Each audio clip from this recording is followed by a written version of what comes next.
স্কুলের মধ্যে লেখাপড়া দিছেন, দলা খাইবা, কোনো সন্দেহ নেই। ময়দানে মাহশরে আল্লাহ রাব্বুল আলামিন তোমার এই কলেজে পড়ে নেওয়ালাম, স্কুলে পড়ে নেওয়ালাম, ভার্সিটিতে পড়ে নেওয়ালাম সন্তানকে আল্লাহ বলবেন জাহান্নামের মধ্যে ঢুকো।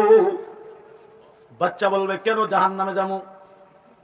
প্রভু গো, জীবনে তো দুনিয়ার মধ্যে কামিয়াবি অর্জন করার জন্য, সফলতা অর্জন করার জন্য আমার মা বাবা স্কুল ভার্সিটি কলেজে পড়াচ্ছে, আমি তো লেখাপড়া করে সফলতা অর্জন করেছি, আজকে কেন আমি জাহান্নামে যাবো গো?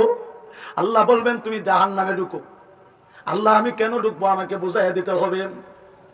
আল্লাহ বলবেন বান্দারে তোমার মধ্যে নামাজের পরিপূর্ণতা নাই, দ্বীনের পরিপূর্ণতা নাই, তোমার মধ্যে নববী বলা জিন্দেগির কিচ্ছু নাই, তোমার মধ্যে আমি আল্লাহর হুকুম আহকাম কিচ্ছু দেখি না।